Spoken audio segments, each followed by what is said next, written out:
Welcome to our असला technology channel. आज म तपाईहरुलाई top 5 programming language in Nepal, कुन प्रोग्रामिङ ल्याङ्ग्वेज सिक्दा बेस्ट हुन्छ त, कुन प्रोग्रामिङ ल्याङ्ग्वेज सिक्दा हाम्रो नेपालमा जब पाउँछ। फर्स्टमा भन्न गइरहेको छु टप 5 मा फिफ्थमा पर्छ स्विफ्ट यस्तो प्रोग्रामिङ ल्याङ्ग्वेज हो जुन चाहिँ एप्पलले डेभलप गरेको हो।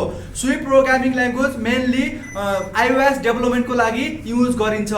र फोर्थमा छ PHP एउटा सर्भर साइड स्क्रिप्टिङ ल्याङ्ग्वेज हो जुन चाहिँ डाइनामिक र स्ट्याटिक वेबसाइटहरु बनाउन युज गरिन्छ। र PHP को एउटा अर्को मोस्ट इम्पोर्टेन्ट फिचर भनेको यो वेब एप्लिकेसनको लागि पनि युज गर्न सकिन्छ। थर्डमा छ जाभा एउटा अब्जेक्ट ओरिएन्टेड प्रोग्रामिङ ल्याङ्ग्वेज हो जुनमा चाहिँ हामीले फुल एप्लिकेसन अन सिंगल कम्प्युटरमा बनाउन सकिन्छ। जाभामा डिफ्रेन्ट फ्रेमवर्कहरु अवेलेबल छन् जसमा हामीले एप्लिकेसन बनाउन धेरै सजिलो छ। जाभा सिक्नुहोस् र आफ्नो एप्लिकेसन डेभलप गर्नुहोस्।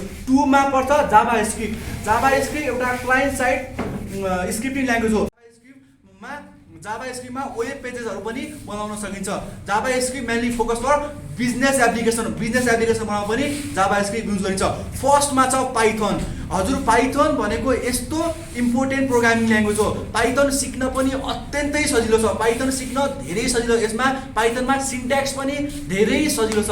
Python mainly focus for web application र पाइथनमा गेम्सहरु पनि बनाउन सकिन्छ। पाइथनमा वेबसाइटहरु पनि बनाउन सकिन्छ। जानुहोस् पाइथन सिक्नुहोस्। सबैभन्दा बेस्ट प्रोग्रामिङ टप 1 मा नेपालको कन्टेक्स्टमा तपाईले जब पनि र पाइथन मसिन लर्निङमा पनि युज गरिन्छ र डेटा साइन्समा पनि पाइथन युज गरिन्छ। पाइथन मसिन लर्निङमा युज गरिन्छ र डेटा साइन्समा पनि युज गरिन्छ। प्रोग्रामिङ ल्याङ्ग्वेज हाम्रो असला टेक्नोलोजी च्यानल हामीले सिकाउँछ। हाम्रो टिम मेम्बरहरु छ, सबै प्रोग्रामिङ ल्याङ्ग्वेज एक्सपर्टहरु छ। तिनीहरुले हाम्रो यो सबै प्रोग्रामिङ ल्याङ्ग्वेजहरु सिकाउँछ। यही चाहिँ programming language with very well डिस्क्रिप्सनमा प्रोग्रामिङ ल्याङ्ग्वेज सिकाउँछन्।